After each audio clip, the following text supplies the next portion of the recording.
Hello viewers, welcome to my channel. आज हम बड़ी सोच का बड़ा जादू बुक का 7 चैप्टर का फर्स्ट पार्ट पढ़ने जा रहे हैं। अपने माहौल को सुधारें, फर्स्ट क्लास बने। आपका दिमाग एक अद्भुत मशीन है। जब आपका दिमाग एक तरीके से काम करता है तो यह आपको असाधारण सफलता के रास्ते पर आगे ले जा सकता है। परंतु वही दिमाग जब दूसरे तरीके से काम करता है तो यह आपको पूरी तरह असफल करा सकता है। मस्तिष्क पूरी सृष्टि में सबसे नाजुक, सबसे संवेदनशील यंत्र है। आइए देखें कि मस्तिष्क में जो विचार आते हैं वह क्यों आते हैं। करोड़ों लोग अपने खान पान का ध्यान रखते हैं। अमेरिका को कैलोरी गिनने वालों का देश कहा जाता है। हम विटामिन, मिनरल और दूसरे भोज्य पूरकों पर करोड़ों डॉलर खर्च करते हैं और हम सब जानते हैं कि हम ऐसा क्यों करते हैं।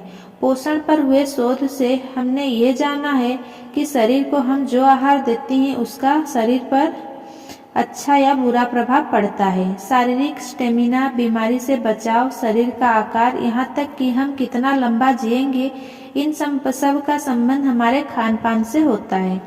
शरीर वैसा ही बनता है जैसा भोजन शरीर को खिलाया जाता है। इसी तरह दिमाग वैसा ही बनता है जैसा भोजन दिमाग को खिलाया जाता है। दिमाग का भोजन पैकेटों या डिब्बों में नहीं आता और आप इसे किसी स्टोर में नहीं खरीद सकते। आपका माहौल ही आपका दिमागी भोजन है और इसमें वही विटामिन चीजें आ जाती है जिनसे आपका चैनल और चेतन और अवचेतन मन विचार प्रभावित होता है। हम किस तरह का दिमागी भोजन करते हैं, इससे हमारी आदतें, रवैये और व्यक्तित्व निर्धारित होते हैं। हम में से हर एक को कोई न कोई खास क्षमता विरासत में मिली है जिसका विकास हम कर सकते हैं, परंतु हम उस क्षमता को कितना और किस तरह विकसित कर पाते हैं यह हमारे दिमागी भोजन पर निर्भर करता है। मस्तिष्क पर माहौल का बहुत प्रभाव पड़ता है जिस तरह की शरीर पर भोजन का पड़ता है। आपने कभी सोचा कि अगर आप अमेरिका की जगह किसी दूसरे देश में पैदा हुए होते तो आप किस तरह के इंसान होते? आपको कौन सा खाना पसंद होता? आप कैसे कपड़े पहनना पसंद करते हैं? आपको कौन से मनोरंजन ज्यादा अच्छे लगते हैं? आप किस तरह की नौकरी कर रहे होते? आपका धर्म कौन सा होता? आप इन सभी सवालों के जवाब नहीं दे सकते, परंतु एक बात तो तय है कि अगर आप किसी दूसरे देश में बड़े हुए होते तो आप एक बिल्कुल ही अलग तरह के इंसान होते। क्यों? क्योंकि आप एक अलग माहौल में रह रहे होते और आप उससे निश्चित रूप से प्रभावित हुए होते। जैसा कहा जाता है, कोई भी इंसान अपने आसपास के माहौल का प्रोडक्ट होता है। इसे ध्यान से समझ ले। माहौल हमें आकार देता है, हमें सोचने का तरीका देता है। आप एक भी ऐसी आदत नहीं गिना सकते जो अपने दूसरे से ना सीखी हो। छोटी छोटी चीजें जैसे आपकी चाल, खांसने का तरीका, कप पकड़ने का अंदाज, आपका संगीत, साहित्य, मनोरंजन, कपड़ों का शौक, सभी हमारे माहौल की देन है। इससे भी ज्यादा महत्वपूर्ण यह है कि आपकी सोच का आकार, आपके लक्ष्य की ऊंचाई, आपका रवैया और आपका समूचा व्यक्तित्व आपके माहौल द्वारा तय किया जाता है। अगर आप नकारात्मक लोगों के साथ ज्यादा समय तक रहेंगे तो आपकी सोच नकारात्मक हो जाएगी। छोटे लोग के साथ निकट संपर्क रहने पर अपनी छोटी आदतें आ जाएगी। दूसरी ओर बड़े विचारों वाले लोगों के साथ रहने पर आपकी सोच का स्तर भी ऊंचा हो जाएगा। महत्वाकांक्षा लोगों के निकट संपर्क में रहने पर अपने आप में भी महत्वाकांक्षा आ जाएगी। विशेषज्ञ सहमत है कि आप आज जिस तरह के इंसान हैं, आज आपका व्यक्तित्व या महत्वाकांक्षा या स्टेटस जैसा भी है, यह आपके मनोवैज्ञानिक माहौल के कारण है। और विशेषज्ञ यह भी मानते हैं कि आप आज से 5, 10 या 20 साल बाद क्या बनेंगे, यह भी पूरी तरह आपके भविष्य के माहौल पर निर्भर करता है। आप महीनों और सालों तक बदलते रहेंगे, हम इतना तो जानते ही हैं, परंतु आप किस तरह बदलेंगे यह आपके भावी माहौल पर निर्भर करता है। उस दिमागी भोजन पर निर्भर करता है जो आप अपने आप को खिलाएंगे। आइए देखते हैं कि हम संतुष्टि और समृद्धि के लिए अपने भावी माहौल को किस तरह अपने मनमाफिक बना सकते हैं। पहला काम, सफलता के लिए खुद को ढालें। ऊंचे स्तर की सफलता की राह में सबसे पहली बाधा यह भावना है कि महान सफलता हमारी पहुंच के बाहर है। यह रवैया ढेर सारी दमनकारी शक्तियों से उपजता है जो हमारी सोच को औसत स्तर का बनाए रखती है। इन दमनकारी शक्तियों को समझने के लिए हमें अपने बचपन की तरफ नजर डालनी होगी। बचपन में हम सभी के लक्ष्य काफी ऊंचे हुआ करते हैं। बहुत छोटी उम्र में ही हम अनजान को जीतने की योजनाएं बनाते हैं, लीडर बनने की, ऊंचे महत्व के पद हासिल करने की, रोमांचक काम करने की, अमीर और प्रसिद्ध बनने की। संक्षेप में हम चाहते हैं कि हम पहले नंबर पर हो, सबसे बड़े और सबसे श्रेष्ठ बन जाएं, और अपने अज्ञान में हम साफ रास्ता देख सकते हैं कि हम इन लक्ष्यों को हासिल कर लेंगे। परंतु होता क्या है, इसके पहले कि हम उस उम्र में आए जब हम अपने महान लक्ष्यों की तरफ आगे कदम बढ़ा सकें, बहुत सी दमनकारी शक्तियां हम पर हावी हो जाती। हर तरफ से हम सुनते हैं सपने देखना मूर्खता है, और यह कि हमारी विचार अव्यावहारिक, मूर्खतापूर्ण, नादानी भरे या बकवास है, कि सफल होने के लिए आपके पास ढेर सारा पैसा होना चाहिए, कि आप सफल तभी हो सकते हैं जब या तो आपकी किस्मत अच्छी हो, या फिर आपके बहुत से महत्वपूर्ण दोस्त हो, या आप अभी ज्यादा बूढ़े या ज्यादा युवा हो। आप आगे नहीं पढ़ सकते, इसीलिए कोशिश करने से कोई फायदा नहीं। वाला प्रचार आपके दिमाग पर बमबारी करके उसे ध्वस्त कर देता है, और इसका परिणाम यह होता है कि ज्यादातर लोगों को 3 समूहों में बांटा जा सकता है। पहला समूह, जिन्होंने पूरी तरह घुटने टेक दिए हैं। ज्यादातर लोग अंदर से यह मान चुके हैं कि उनके पास आवश्यक योग्यता नहीं है। असली असफलता, असली उपलब्धि दूसरे के लिए है, जो किसी मायने में आपसे ज्यादा भाग्यवान या तकदीर वाले हैं। आप ऐसे लोगों का आसानी से पहचान सकते हैं, क्योंकि वे काफी देर तक आपको यह समझाते हैं कि वे अपने जीवन में क्यों संतुष्ट है और वे सचमुच कितने खुश है। एक बहुत बुद्धिमान व्यक्ति है जिसकी उम्र 32 साल है। उसने अपने आप को एक सुरक्षित परंतु औसत नौकरी के पिंजरे में कैद कर लिया है, और कुछ समय पहले उसने मुझे घंटों तक यह समझाया कि वो अपने काम से पूरी तरह संतुष्ट है। उसने तर्क दिए, बड़े अच्छे तर्क दिए, परंतु वह जानता था कि वह हकीकत नहीं है। दरअसल वो चाहता तो यह था कि उसे भी चुनौतीपूर्ण स्थितियां मिले, जिनका सफलतापूर्वक सामना करके वो आगे बढ़ सके और अपनी क्षमताओं को विकसित कर सके। परंतु दमनकारी शक्तियों की बहुतायन के कारण उसे इस बात का विश्वास हो चला था कि वह बड़े काम करने की काबिल नहीं है। यह समूह वास्तव में उस नौकरी बदलने वाले समूह का ठीक उल्टा है, जो अपनी हर नौकरी से असंतुष्ट रहता है और लगातार नौकरियां बदलता रहता है। अपने आप को किसी खोल में बंद कर लेना, जिसे एक ऐसी कब्र कहा गया है जिसके दोनों सिर खुले हैं, भी तो उतना ही बुरा हो सकता है जितना कि बिना लक्ष्य के इधर उधर भटकना, ये आशा करना कि अवसर कहीं से आकर आपसे टकरा जाएगा।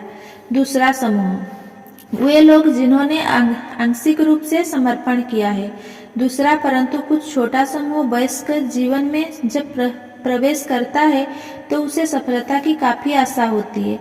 ऐसे लोग अपने आप को तैयार करते हैं, वे मेहनत करते हैं, वो जो योजना बनाते हैं, परंतु 1 या 2 दशक बाद उनकी प्रेरणा की आग जमाने की नकारात्मक हवाओं से बुझने लगती है।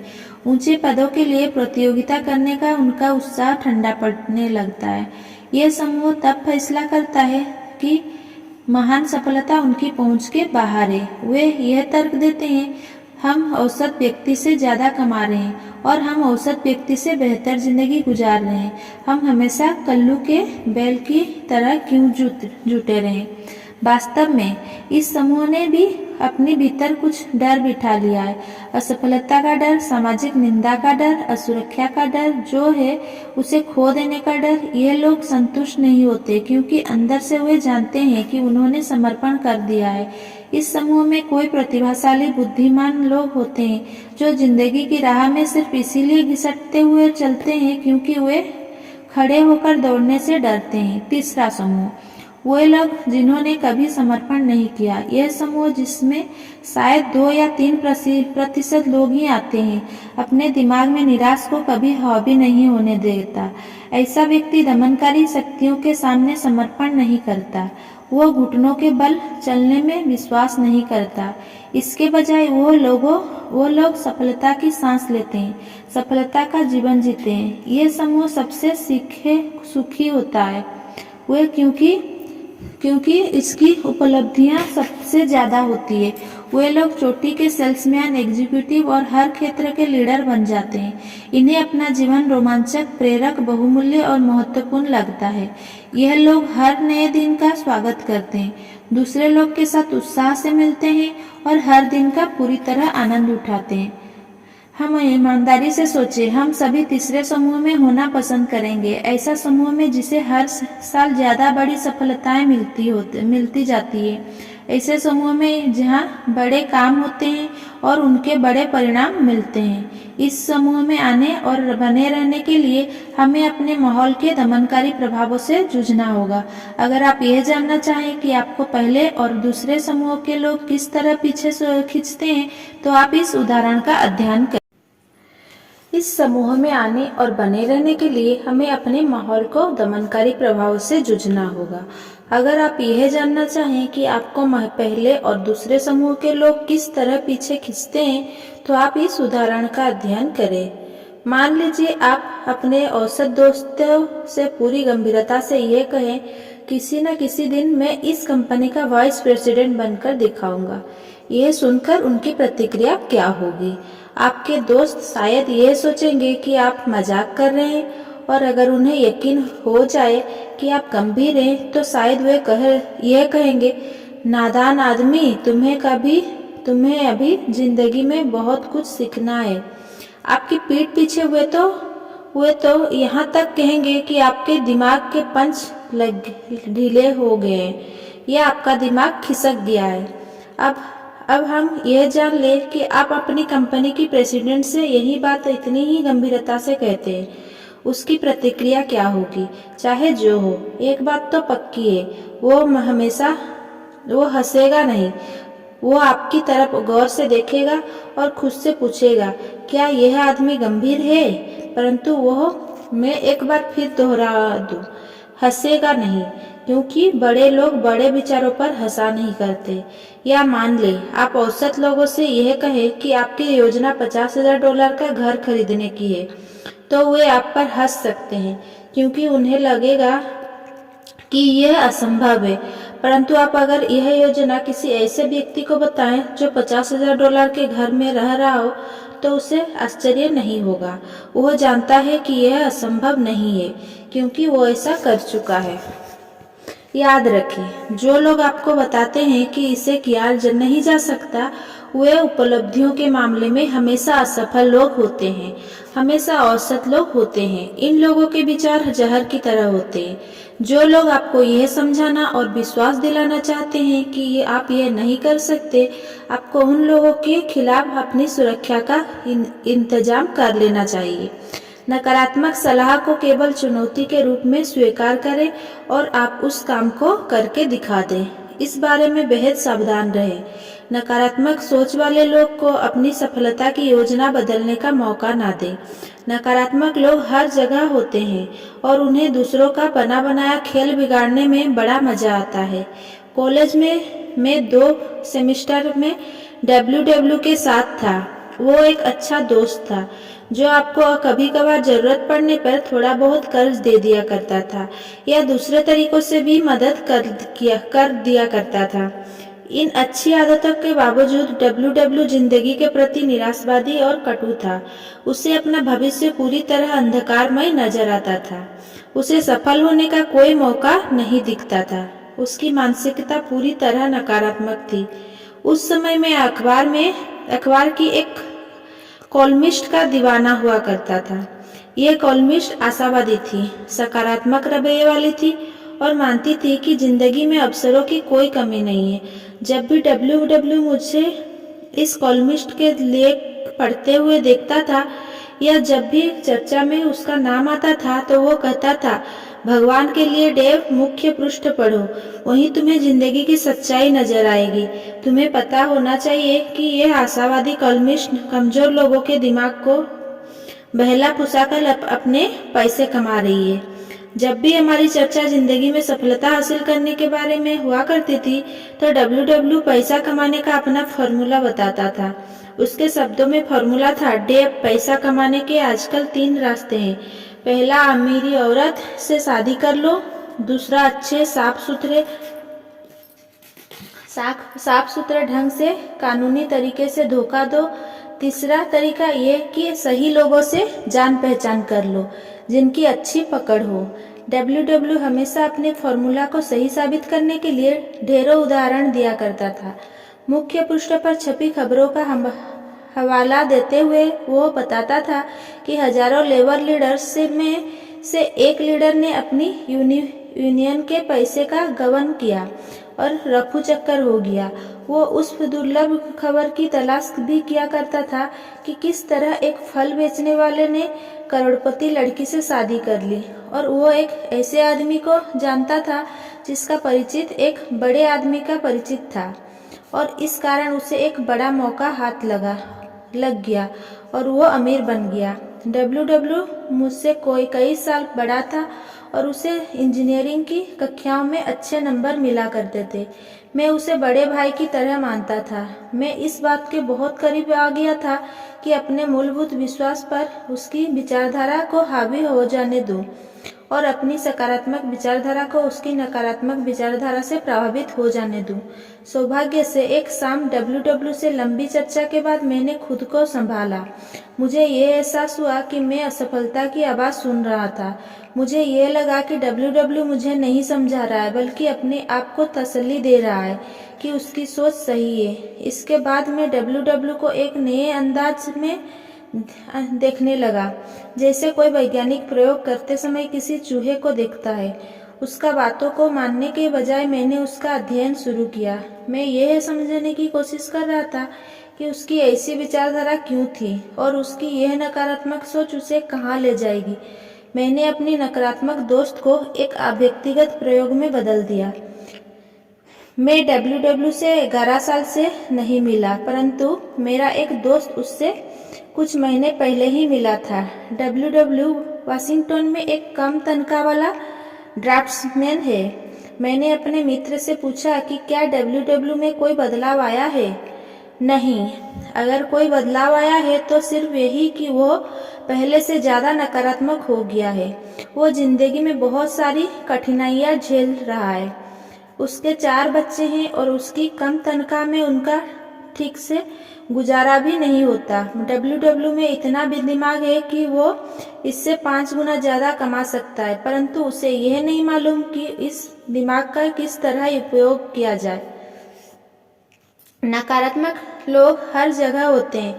कुछ नकारात्मक लोग, जैसा मेरा दोस्त डब्ल्यू था, दिल के साफ होते हैं और आपका भला करना चाहते हैं, परंतु कोई नकारात्मक लोग आपसे जलते हैं क्योंकि वे खुद जिंदगी की दौड़ में पीछे रह गए हैं, इसीलिए वे आपको भी गिराना चाहते हैं। वे खुद को अयोग्य समझते हैं, इसीलिए वे आपको भी अपनी तरह अयोग्य औसत बनाना चाहते हैं।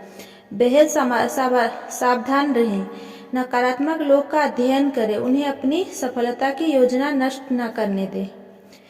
एक युवा कर्मचारी ने मुझे बताया कि उसने अपना डिपार्टमेंट बदल लिया है। उसने कहा, हमारे डिपार्टमेंट का एक आदमी सुबह शाम हमारी कंपनी की बुराई किया करता था। चाहे मैनेजमेंट कुछ भी करे, वो उससे बुराई ढूंढ ही लेता था। वो सुपरवाइजर से लेकर मालिक तक हर एक के बारे में नकारात्मक सोच रखता था और नकारात्मक बातें कहता था। हम जो माल बेचते थे वो उसकी नज़र में घटिया था। हमारी हर नीति में कोई ना कोई खामी थी। जहाँ तक उसका ख्याल था, हमारी कंपनी की हर चीज़ में और हर व्यक्ति में कहीं ना कहीं कोई ना कोई गड़बड़ी थी।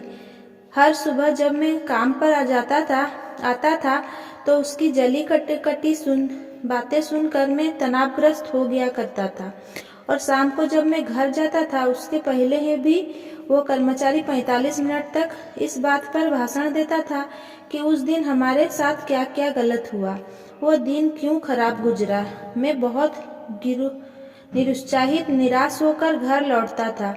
आखिरकार मैंने फैसला किया कि मैं दूसरे डिपार्टमेंट में चला जाऊं।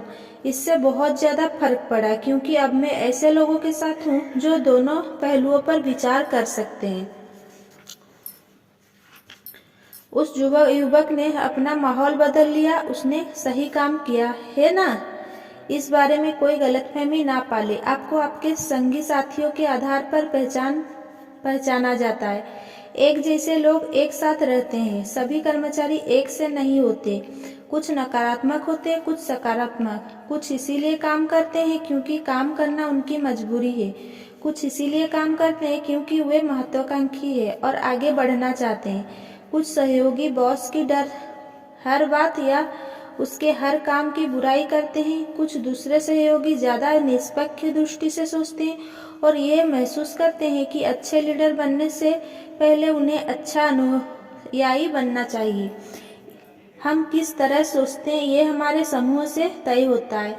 सुनिश्चित कर ले कि आप ऐसे समूह में हो जो सही सोचता है।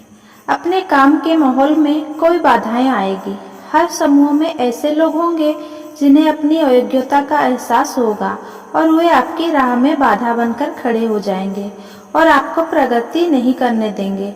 कोई महत्वाकांक्षी लोग की हंसी उड़ाई जाती है, उन्हें धमकाया तक जाता है और सिर्फ इसीलिए क्योंकि वे लोग ज्यादा सफल होते हैं और ज्यादा काम करते हैं। हम इस बात को ठीक से समझ ले। कुछ लोग ईर्ष्या की वजह से आपको नीचा दिखाना चाहते हैं और वे ऐसा इसीलिए करते हैं क्योंकि आप सफलता की सीढ़ी पर ऊपर की तरफ चढ़ना चाहते हैं। यह फैक्ट्रियों में अक्सर होता है जहां साथी कर्मचारी ऐसे व्यक्ति से चिढ़ते हैं जो उत्पादन बढ़ाना चाहता है। ये मिलिट्री में भी होता है जहां नकारात्मक लोग का समूह उस युवा सिपाही की हंसी उड़ाता है और उसका अपमान करता है जो ऑफिसर स्कूल में जाना चाहता है। यह बिजनेस में भी होता है जब जिंदगी की दौड़ में पीछे रह जाने वाले लोग आगे निकलने वाले लोगों का रास्ता रोकने की कोशिश करते हैं। आपने यह हाई स्कूल में भी बार बार देखा होगा कि कुछ आवारा लड़के उस सहपाठी का मजाक उड़ाते हैं जो अच्छी तरह पढ़ता है और अच्छे नंबर लाता है। कई बार तो उस प्रतिभाशाली विद्यार्थी का तब तक मजाक उड़ाया जाता है जब तक कि वो इस निष्कर्ष पर नहीं पहुंच जाता कि प्रतिभाशाली होने में समझदारी नहीं है। अपने आसपास के ऐसी नकारात्मक सोच वालों को नजरअंदाज कर दें। अक्सर आपसे इस तरह की जो बातें कही जाती है उनका उद्देश्य आपको नीचा दिखाना नहीं होता। वे तो केवल बोलने वाले की असफलता और निराश को उजागर करती है। नकारात्मक सोच वाले लोगों को इस बात की छूट ना दे कि वे आपको भी अपने स्तर तक नीचे ले जाएं। उनकी बातों को उसी तरह से निकल जाने दे जैसे बतख की पीठ से पानी फिसलकर निकल जाता है। इस तरह के लोगों से जुड़े जो सकारात्मक सोचते हैं, जो प्रगतिशील सोच रखते हैं, उनके साथ ऊपर की तरफ बढ़ें। आप भी ऐसा कर सकते हैं बशर्ते कि आपकी सोच सही हो। परंतु एक सावधानी रखें, ये देखें कि आपको सलाह देने वाला कौन है। ज्यादातर संगठनों में आपको बहुत से ऐसे लोग मिल जाएंगे जो आपको फोकट की सलाह देंगे। वे रुचि लेकर आपको सफलता के गुर या नुस्खे या फॉर्मूला बताना चाहेंगे। एक बार मैंने इसी तरह के फोकटिया सलाहकार को एक प्रतिभाशाली नए कर्मचारी को सलाह देते हुए सुना। सलाहकार कह रहा था, यहाँ काम करने का तरीका यही है कि आप हर काम से बचें। अगर उन्हें पता चल गया कि आप में प्रतिभा है तो वे आप पर काम लाते चले जाएंगे। खास तौर पर मिस्टर जेड, डिपार्टमेंट के मैनेजर से जितना बने दूर रहना। अगर उन्हें पता चल गया कि आपके पास कम काम है तो वे आपको गले तक काम में डुबो देंगे। ये फोकटिया सलाहकार 30 साल से उस कंपनी में काम कर रहा है और उसे आज तक प्रमोशन नहीं मिल पाया। उस व्यक्ति के लिए वो कितना अच्छा सलाहकार हो सकता है जो अभी नया नया काम शुरू कर रहा है और बिजनेस में ऊपर की तरफ प्रगति करना चाहता है। जो जानते हैं उन्हीं से सलाह लेने का नियम बनाएं। बहुत से लोग ये सोचते हैं कि सफल लोगों से मिलना आसान नहीं होता। ये बात गलत है। सच तो ये है कि इनसे मिलना मुश्किल नहीं होता। देखने में यह आता है कि जो व्यक्ति जितना ज्यादा सफल होगा वो उतना ही विनम्र होता है और दूसरों की मदद करने के लिए तैयार रहता है। चूंकि ऐसे लोग अपने काम और सफलता में सचमुच रुचि लेते हैं, इसीलिए वे यह देखना चाहते हैं कि हर काम सफलतापूर्वक हो और जब वो रिटायर हो तो उनका उत्तराधिकारी इतना काबिल हो कि वो हर काम सफलतापूर्वक कर सके। उन लोगों से मिलना मुश्किल होता है जो भविष्य में बड़ा बनने के सपने देखने वाले लोगों होते हैं। एक एग्जीक्यूटिव ने जिसे 1 घंटे के $40 मिला करते थे, इस बात को स्पष्ट किया। मैं एक व्यस्त महिला हूँ, परंतु मेरे ऑफिस के दरवाजे पर डू नॉट डिस्टर्ब का बोर्ड नहीं लगा रहता। लोगों को सलाह देना मेरा मुख्य काम है। हम अपनी कंपनी के हर व्यक्ति को प्रशिक्षण देते हैं, परंतु अगर किसी को व्यक्तिगत परामर्श या सलाह की जरूरत हो तो उसे बस कहने भर के दे दे। मैं अपने यहाँ आने वाले की हर समस्या सुनने के लिए तैयार हूँ, चाहे वो समस्या कंपनी से संबंधित हो या व्यक्तिगत। वो व्यक्ति जो अपनी नौकरी के बारे में ज्यादा जानना चाहता है और काम करने के ज्यादा अच्छे तरीके सीखना चाहता है, उसकी मदद करना मुझे सबसे अच्छा लगता है। परंतु उसका कहना था, मुझे ऐसे फालतू लोगों को सलाह देने में समय बर्बाद करना पसंद नहीं जो गंभीरता से सलाह नहीं ले रहे हो। जब आपके पास सवाल हो तो फर्स्ट क्लास बने। असफल व्यक्ति से सलाह लेना उसी तरह की बात है जैसे निमहकिम से कैंसर का इलाज पूछना। आजकल कोई एग्जीक्यूटिव किसी महत्वपूर्ण पद पर किसी को नौकरी देते समय उसकी पत्नी का इंटरव्यू भी लेते हैं। आजकल कोई एग्जीक्यूटिव किसी महत्वपूर्ण पद पर किसी को नौकरी देते समय उसकी पत्नी का इंटरव्यू भी लेते हैं। एक सेल्स एग्जीक्यूटिव ने मुझे बताया, मैं यह सुनिश्चित कर लेता हूं कि हमारे संभावित सेल्समैन का परिवार उसे सहयोग करता हो। सेल्समैन की नौकरी में यात्रा करनी पड़ती है, काम के घंटे अनियमित होते हैं और भी इसी तरह की कई दिक्कत होती है। ऐसी परिस्थिति में ऐसा सहयोगी परिवार होना चाहिए जो सेल्समैन की राह में दिक्कत नहीं खड़ा करे। आज लोग इस बात को समझ चुके हैं कि छुट्टी के दिन में जो होता है और शाम के 6 बजे से सुबह 9 बजे तक जो होता है, उससे किसी इंसान के काम पर फर्क पड़ता है। उससे इस बात पर फर्क पड़ता है कि वो इंसान सुबह 9 बजे से शाम को 6 बजे तक किस तरह काम करेगा। जिसकी नौकरी के बाहर की जिंदगी रचनात्मक है, वो उस व्यक्ति से ज्यादा सफल होगा जिसकी घरेलू जिंदगी बोझिल और नीरस हो। हम पारंपरिक तरीके से 2 साथी कर्मचारियों जॉन और मिल्टन को देखें कि वो अपना वीकेंड किस तरह गुजारते हैं और इसके क्या परिणाम होते हैं। जॉन वीकेंड में अपनी मनोवैज्ञानिक खुराक इस तरह लेता है। आमतौर पर एक शाम वो अपने चुनिंदा दिलचस्प दोस्त के साथ गुजारता है। दूसरी शाम को वे लोग घूमने जाते हैं, शायद कई फिल्म देखते हैं, किसी सामुदायिक कार्यक्रम में जाते हैं या किसी दोस्त के घर जाते हैं। जॉन शनिवार की सुबह बॉय स्काउट वर्क में लगाता है। शनिवार की दोपहर को वह घर के छोटे मोटे काम निपटाता है। अक्सर वो किसी खास प्रोजेक्ट पर काम करता है। अभी वो पिछवाड़े एक आंगन बना रहा है। रविवार को जॉन अपने परिवार के साथ कुछ खास करता है। हाल ही में एक परिवार को वे लोग पहाड़ पर चढ़ने गए। दूसरे रविवार को वे संग्रहालय घूमने गए। कभी कभार वे आसपास देहात में पिकनिक मनाने चले जाते हैं, क्योंकि जॉन भविष्य में देहात में जमीन जायदाद खरीदना चाहता है। रविवार की शाम शांति से गुजारती है। जॉन आमतौर पर कोई पुस्तक पढ़ता है या फिर समाचार सुनता है। जॉन के वीकेंड व्यस्त और सुनियोजित रहते हैं। कई तरह की रोचक गतिविधियां के कारण बोरियत का सवाल ही नहीं उठता। जॉन को काफी मनोवैज्ञानिक ऊर्जा मिल जाती है। मिल्टन की मनोवैज्ञानिक खुराक जॉन की तुलना में कम संतुलित है। उसके वीकेंड की कई योजना नहीं होती। मिल्टन आमतौर पर शुक्रवार की रात को थका हुआ होता है, परंतु वह अपनी पत्नी से औपचारिकता बस पूछ लेता है। कुछ करने का इरादा तो नहीं है, परंतु योजना नहीं वहीं पर खत्म हो जाती है। मिल्टन और उसकी पत्नी कभी कभार ही कहीं आते जाते हैं। मिल्टन शनिवार की सुबह देर तक सोता है और बाकी दिन किसी न किसी तरह के काम में उलझा रहता है। शनिवार की रात को मिल्टन और उसका परिवार सामान्यतः फिल्म देखने जाते हैं या टीवी देखता है।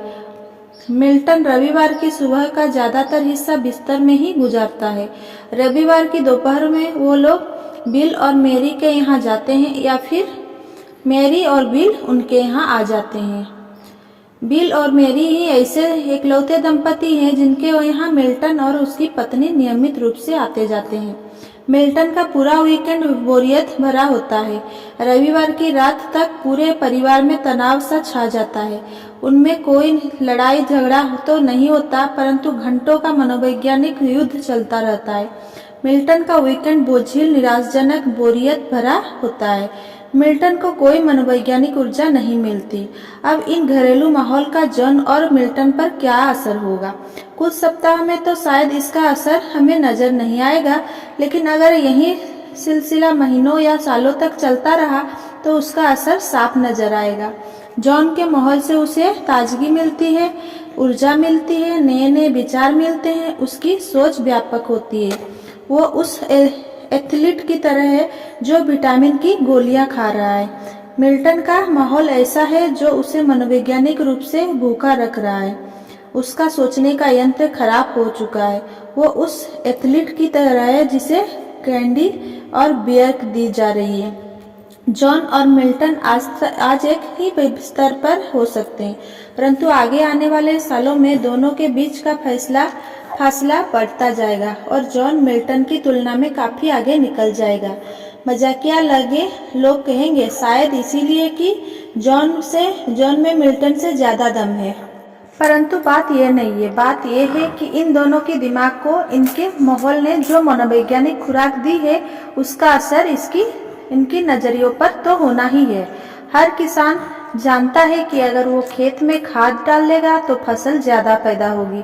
अगर हम बेहतर परिणाम पाना चाहते हैं तो हमारी सोच को भी अतिरिक्त पोषण की जरूरत होती है। मेरी पत्नी और मैं पिछले महीने एक डिपार्टमेंट स्टोर के मालिक की पार्टी में गए। मेरी पत्नी और मैं उससे बात करने के लिए थोड़ा रुक गए, जबकि बाकी लोग वहां से चल दिए। मैंने स्टोर के मालिक से पूछा, शाम से ही मैं आपसे यह सवाल पूछना चाहता था कि आपने हम लोग को इस पार्टी में क्यों बुलाया। मैंने उम्मीद की थी कि यहाँ पर आपके प्रोफेशन से संबंधित लोग ही होंगे, परंतु आपके अतिथि तो अलग अलग व्यवसाय से संबंधित थे। कोई लेखक था, कोई डॉक्टर था, कोई इंजीनियर था, कोई अकाउंटेंट था, तो कोई टीचर। वो मुस्कुराया। हम अक्सर अपने प्रोफेशन के लोगों को पार्टी देते हैं, परंतु हेलेन और मैं यह भी पसंद करते हैं कि हम ऐसे लोगों से भी मिले जिनका प्रोफेशन अलग हो। मुझे लगता है कि अगर हम केवल अपने ही व्यवसाय के लोगों से मिलेंगे जुलेंगे तो हमारी मानसिकता संकुचित हो जाएगी। इसके अलावा उसने आगे कहा, मेरा बिजनेस लोगों से जुड़ा बिजनेस है। हर दिन हर प्रोफेशन के हजारों लोग मेरे स्टोर में सामान खरीदते हैं। दूसरे लोग के बारे में मैं जितना ज्यादा जानूंगा, उसके विचार, उसके रुचियां, उसका दृष्टिकोण मुझे उतना ही ज्यादा फायदा होगा, क्योंकि मैं उन्हें उसी तरह की सेवा और आसान दे पाऊंगा जो वे चाहते हैं। कुछ नियमों का पालन करके आप भी अपने सामाजिक माहौल को फर्स्ट क्लास बना सकते हैं। पहला, नए समूहों में आए जाएं। अपनी सामाजिक गतिविधियों को किसी छोटे समूह में सीमित रखने से बोरियत और असंतुष्टि होते हैं। साथ ही यह भी महत्वपूर्ण है कि सफलता के लिए लोगों को समझना जरूरी होता है। हर तरह के लोगों के बारे में जानें, उनसे सीखें, उनका अध्ययन करें। केवल एक समूह का अध्ययन करके लोग के बारे में जानकारी हासिल करने का विचार उसी तरह का है जिस तरह एक छोटी सी पुस्तक पढ़कर गणितज्ञ बनने का विचार। नए दोस्त बनाएं, नए संगठनों में शामिल हो, अपने सामाजिक दायरे को बढ़ाएं। इसके अलावा अलग अलग लोगों से मिलने से आपके जीवन का आनंद बढ़ जाता है और आपकी सोच व्यापक होती है। यह आपके दिमाग के लिए अच्छा भोजन है। दूसरा, ऐसे दोस्त चुनें जिनके विचार आपसे अलग हो। आज के आधुनिक युग में संकीर्ण विचारधारा के व्यक्ति का भविष्य बहुत उज्जवल नहीं है। जिम्मेदारी और महत्वपूर्ण पद उसी व्यक्ति को मिलते हैं जो दोनों पहलुओं को देख सकता है। अगर आप रिपब्लिकन है तो आपके कुछ दोस्त डेमोक्रेटिक होने चाहिए। दूसरे धर्म के लोग से मिले, अपने विपरीत स्वभाव के लोगों से दोस्ती करें, परंतु इस बात को सुनिश्चित कर लें कि उनकी मानसिकता भी प्रगतिशील हो, उनमें भी सफलता की चाह हो। तीसरा, ऐसे दोस्त चुनें जो छोटी महत्वहीन बातों से ऊपर उठ सकते हैं। जो लोग आपके विचारों या आपकी चर्चा के बजाय आपके घर के सामान या सजावट में रुचि लेते हैं, वे छोटी मानसिकता के लोग होते हैं। अपनी मनोवैज्ञानिक माहौल की रक्षा करें। ऐसे दोस्त चुनें जो सकारात्मक चीज़ों में रुचि रखते हो। ऐसे दोस्त चुनें जो आपका सचमुच सफल देखना चाहते हो। ऐसे दोस्त बनाएं जो आपकी योजनाओं और आदर्शों में उत्साह भरते। अगर आप ऐसा नहीं करते, अगर आप घटिया सोच वाले को अपना सबसे पक्का दोस्त मानते हैं, तो आप भी धीरे धीरे एक घटिया चिंतक में बदल जाएंगे। हमारे देश में जहर का बहुत ध्यान रखा जाता है। शारीरिक जहर का हर रेस्तोरां फूड पॉइजनिंग के बारे में सतर्क रहता है। अगर किसी रेस्तोरां में ऐसे 1-2 मामले हो जाए तो फिर ग्राहक वहां जाना छोड़ देते हैं। हमारे यहाँ सैकड़ों कानून हैं जिनमें जनता को सैकड़ों तरह की शारीरिक जहर से सुरक्षा दी जाती है। हमें जहर को बच्चों की पहुंच से दूर रखना चाहिए। हम शारीरिक जहर से बचने के लिए हर संभव प्रयास करते हैं और हमें ऐसा करना भी चाहिए, परंतु एक और तरह का जहर होता है जो शायद शारीरिक जहर से थोड़ा ज़्यादा हानिकारक होता है, विचारों का जहर, जिसे गपशप कहा जाता है। विचारों के जहर और शारीरिक जहर में 2 अंतर होते हैं। वैचारिक जहर दिमाग को प्रभावित करता है, शरीर का नहीं, और इसके अलावा यह ज़्यादा सूक्ष्म होता है। जिस व्यक्ति को वैचारिक जहर दिया जा रहा है, आमतौर पर उसे इस बात का पता ही नहीं चलता। वैचारिक जहर सूक्ष्म होता है, परंतु इससे बड़ी तेजी से चीजें हो जाती है। यह हमारी सोच का आकार घटाता है क्योंकि हम अपनी सोच को छोटी महत्वहीन बातों पर केंद्रित कर लेते हैं। यह लोग के बारे में हमारी सोच को उथला और घटिया कर देता है, क्योंकि इसमें तथ्य को तोड़ मरोड़ कर पेश किया जाता है और यह हमें अपराध बोध भी पैदा कर देता है, जो तब साफ दिखाई दे जाता है जब हम उस व्यक्ति के सामने आते हैं जिसके बारे में गपशप की जा रही थी। वैचारिक जहर में सही सोच 0% होती है और 100% गलत सोच। वैचारिक जहर सूक्ष्म होता है, परंतु इससे बड़ी चीजें हो जाती है।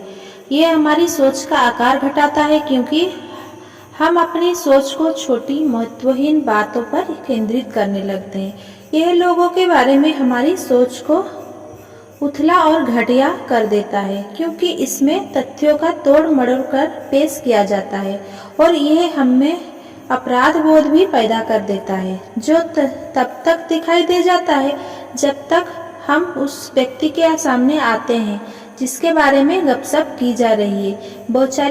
वैचारिक जहर में सही सोच 0% होती है और 100% गलत सोच होती है। और यह बात सही नहीं है कि सिर्फ महिलाएं ही गपशप में मजा लेती है। हर दिन बहुत सारे पुरुष गपशप करते नजर आते हैं, वैचारिक जहर के माहौल में रहते नजर आते हैं। हर दिन हजारों गप्पे होती है जिनका विषय होता है बॉस की वैवाहिक या आर्थिक कठिनाइयाँ, बिल की बिजनेस में आगे निकलने की जोड़ तोड़, जॉन के ट्रांसफर की संभावना, टॉम को प्रमोशन दिए जाने के छुपे हुए कारण और उन्होंने उस नए व्यक्ति को क्यों रखा। गपशप इस तरह से चलती है। मैंने सुना है, नहीं क्यों? इससे मुझे हैरान नहीं हैरानी नहीं हुई। उसके साथ तो यह होना ही था, किसी को बचाना नहीं हो, यह गोपनीय है, बताना नहीं, ये गोपनीय है। बातचीत हमारे मनोवैज्ञानिक माहौल का एक बहुत बड़ा हिस्सा है।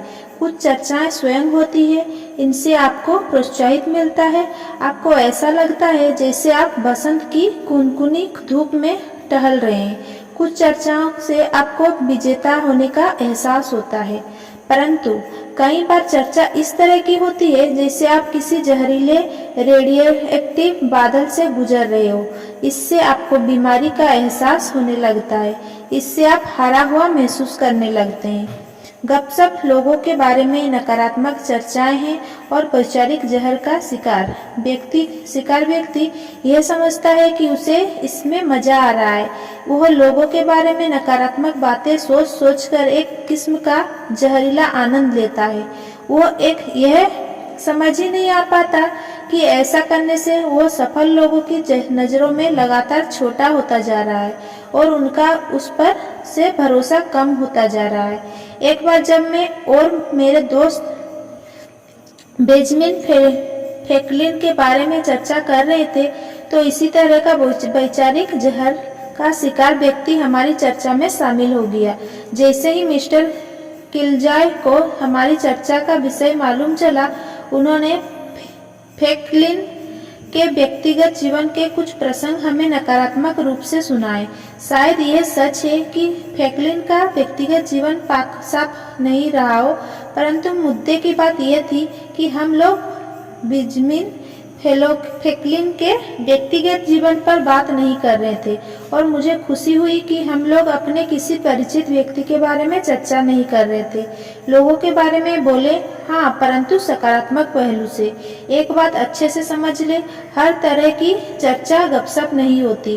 कई बार इधर उधर की चर्चा, हंसी मजाक, हल्का फुल्का मनोरंजन जरूरी होता है, उससे दिमाग तरोताजा होता है, परंतु शर्त यह है कि यह रचनात्मक होनी चाहिए। आप इस टेस्ट में यह जान सकते हैं कि आप कितना गपियाते हैं या गप में मजा कितना लेते हैं या रुचि लेते हैं। पहला, क्या मैं दूसरों के बारे में अफवाह फैलाता हूँ? दूसरा, क्या मैं दूसरों के बारे में अच्छी बातें कहता हूँ? तीसरा, क्या मुझे स्कैंडल सुनना अच्छा लगता है? चौथा, क्या मैं केवल तथ्यों के आधार पर ही किसी का मूल्यांकन करता हूँ? पांचवा, क्या मैं दूसरों को इस बात के लिए प्रोत्साहित करता हूँ कि वे मुझे अफवाहें सुनाएं? छठा, क्या मैं अपनी चर्चा को इस बात से शुरू करता हूँ, देखना किसी से कहना नहीं? सातवां, क्या मैं गोपनीय जानकारी को पूरी तरह गोपनीय रखता हूँ? आठवां, क्या मैं दूसरों के बारे में बोलते समय अपराध बोध से ग्रस्त रहता हूँ? सही जवाब क्या है, ये बताने की जरूरत नहीं है। इस बारे में 1 मिनट सोचे। कुल्हाड़ी उठाकर अपने पड़ोसी का फर्नीचर तोड़ देने से आपका फर्नीचर बेहतर नहीं दिखने लगता। इसी तरह दूसरे व्यक्ति पर शब्दों का कुल्हाड़ी या हथगोल चलाने से आप बेहतर इंसान नहीं बन जाते। हमेशा फर्स्ट क्लास बने रहें। अपने हर काम में इस नियम का पालन करें। सामान या सेवाएं खरीदने में भी एक बार फर्स्ट क्लास सोच की सफलता साबित करने के लिए मैंने एक ट्रेनी समूह से पूछा कि वे मुझे अपने जीवन की कुछ ऐसी घटनाएं सुनाएं जब उन्होंने चवन्नी बचाकर अठन्नी का नुकसान कर लिया हो। यहाँ पर कुछ उदाहरण दिए जा रहे हैं। मैंने फुटपाथ से एक सस्ता सा सूट खरीद लिया। मैंने सोचा कि यह बढ़िया सौदा था, परंतु सूट खराब निकला। मेरी कार में रिपेयरिंग होनी थी। मैं इसे एक सस्ते से गैरेज में ले गया जो ऑथराइज्ड डीलर से $25 कम में रिपेयरिंग करने के लिए तैयार हो गया, परंतु मेरी कार जल्दी ही फिर से खराब हो गई। अब वो गैरेज वाला यह मानने को तैयार ही नहीं कि गलती उसकी है। महीनों तक मैंने पैसे बचाने के लिए एक घटिया होटल में खाना खाया। जगह साफ सुथरी नहीं थी, खाना भी अच्छा नहीं था, और उसे सर्विस कहना ही मूर्खता होगी, और ग्राहक भी थर्ड क्लास आते थे। एक दिन मेरा एक दोस्त जबरदस्ती मुझे एक बढ़िया रेस्तोरां में ले गया। उसने लंच का ऑर्डर दिया और मैंने भी। मुझे जो मिला उससे मैं हैरत हो गई। बढ़िया खाना, बढ़िया सर्विस, बढ़िया माहौल और पैसे भी थोड़े से ही ज़्यादा लगे। इस घटना से मैंने एक बड़ा सबक सीखा। मैंने और भी कई प्रसंग सुनाए गए। एक व्यक्ति ने कहा कि उसने बार्गेन अकाउंट का उपयोग किया था, जिसके कारण यह टैक्स के झंझट में फंस गया था। दूसरे व्यक्ति ने बताया कि वो एक सस्ते डॉक्टर के पास चला गया था, जिसने उसे गलत बीमारी बता दी थी। कई और लोगों ने बताया कि किस तरह सस्ते से के चक्कर में घर की सस्ती मरम्मत, सस्ते होटल और बाकी सस्ते सामान में उन्होंने चोट खाई थी। मैंने कई बार लोगों को यह कहते सुना है, परंतु मैं फर्स्ट क्लास सामान कैसे खरीद सकता हूँ? इसका सीधा सा जवाब है, आप इसके अलावा कोई दूसरा सामान किस तरह खरीद सकते हैं। लंबे समय में अच्छा माल खरीदना हमेशा सस्ता पड़ता है। इसके अलावा ढेर सारी घटिया चीजें होने से यह बेहतर है कि आपके पास कम चीजें हो पर अच्छी हो। 3 जोड़ी घटिया जूते होने में से एक जोड़ी बढ़िया जूते हमेशा बेहतर है। लोग क्वालिटी के हिसाब से आपका मूल्यांकन करते हैं, चाहे वे अवचेतन में ऐसा करते हो। क्वालिटी का ध्यान रखें, इससे फायदा होता है और इसमें ज़्यादा खर्च भी नहीं होता। ज़्यादातर समय फर्स्ट क्लास बनने में सेकंड क्लास की तुलना में कम पैसा लगता है। सफलता का माहौल कैसे तैयार करें? पहला, माहौल के प्रति सचेत रहें।